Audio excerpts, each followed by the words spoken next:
and night is thick as oil. On the deck of the USS Arleigh Burke, the radar screen flickers, and then a section goes dark, like eyes that have just been clawed raw. Out there's no satellite signal, no friends on the air, only distant gunfire and gigantic shadows sliding through the fog. If this isn't 2023, then where are we?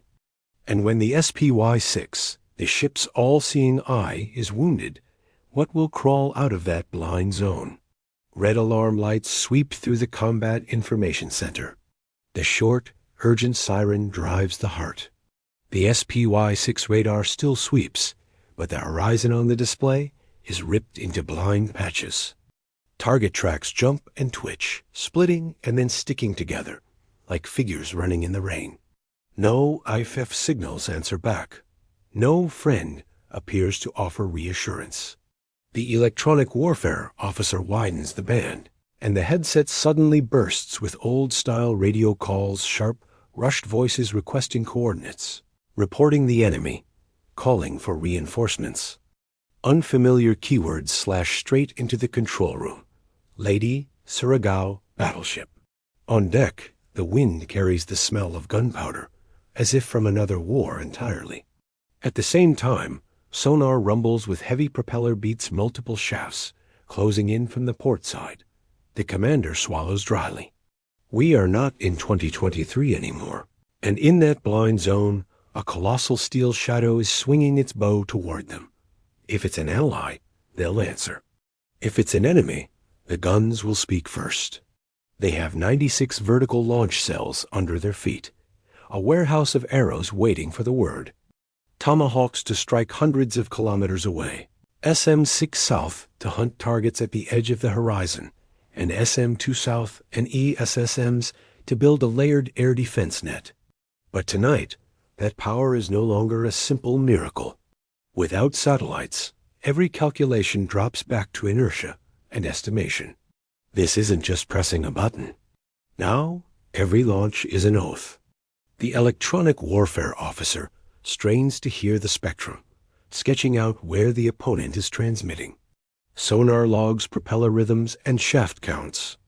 Infrared cameras catch gun flashes and pillars of smoke. Everything pours into the tactical computers, hardening into cold numbers. 40%, 60%, 85% certainty. The commander sets the rules. No launch under 70% certainty. Prioritize the command ship and any smoke-laying vessels. Save missiles for when the sky is full of aircraft. And always keep a reserve for the worst-case scenario. On the ammunition board, each VLS cell lights up like teeth, but everyone knows the missiles are finite. Each time a tube cap snaps open, the count drops without mercy. And then, right inside the radar's blind zone, a gigantic formation appears, like buildings floating on the sea. What happens when a 21st century warship collides with history? Hit subscribe to the channel to find out. Thanks for watching. Inside that blind zone, the enemy ships don't stand still. They drift in a long, disciplined column, so heavy it's as if the entire ocean itself is shifting. The infrared camera catches tiny sparks, then they snap out guns firing from a range where the naked eye sees only a blink. Sonar doesn't need light. It hears the deep, slow thrum of multi-shaft propellers, each rotation like the heartbeat of a gigantic beast. Woven between them are lighter, faster screws, scattering like a pack of hunting dogs. In the ESM headset, a rain of radio static hisses through. Broken orders, unfamiliar call signs, urgent voices sharp as knives. No one in the control room needs to see a flag to understand. This is a World War II formation, and they are moving into a trap. The smaller ships blink their lights and throw up smoke screens, pulling a gray curtain over the sea. And inside that curtain is the thing that haunted every sailor in 1944. Long-range torpedoes, fired in salvos, running silent as sharks. The commander studies the data board. Target A, a large mass, likely the flagship. Target C, a destroyer group peeling off to spread torpedoes. Shoot A, and you might cut off the head. Shoot C, and you might survive. The commander growls, "Cut the hand before you cut the head." The firing order snaps out. VLS hatches pop open, and two SM-6 missiles leap into the sky. Just as the system locks on, the target jumps left, breaking the track. The fire control officer forces the system to stitch the flight path back together. One missile reacquires and dives like lightning. A burst of flame blooms on the horizon. The other hits empty space. But that moment of exposure drives the central target's certainty up to 71%. It transmits by radio. It changes course. It reveals a heavy propeller beat. The commander doesn't hesitate, launching a salvo of tomahawks aimed straight at the formation's spine. VLS squares on the ammunition board go dark, a cold countdown. The enemy answers by laying thicker smoke and throwing destroyers forward as a shield. Just when they think the tempo is broken, sonar suddenly screams. Multiple high-speed objects in the water, closing fast. Torpedoes. They come in layers, a closing mouth. The commander shouts, "Maneuver evade the pack." Burke heels into a brutal turn, the hull shrieking. The acoustic decoy system pours out a chain of false noise, hoping the sharks bite the wrong thing. But a second wave appears, pushing Burke into a squeeze. Dodge east, and she exposes her flank to enemy guns. Dodge west, and she might run into a third pack. The commander chooses the more painful option. Turn into the thinnest gap, closing the distance to the main enemy force. Burke slips past a torpedo, so close that sailors on deck feel the ocean slide a blade under their feet. A column of water erupts behind them. The ship escapes, but is now pressed closer, close enough for the infrared camera to see the colossal steel mass ahead.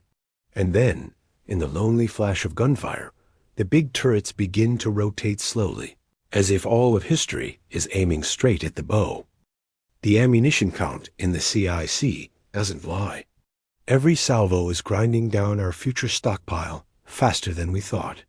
The sky is still silent, which means we can't afford to waste another missile.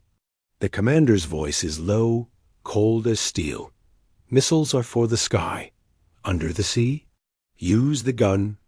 The 5-inch mount swings, locking onto a target fused from multiple sensors.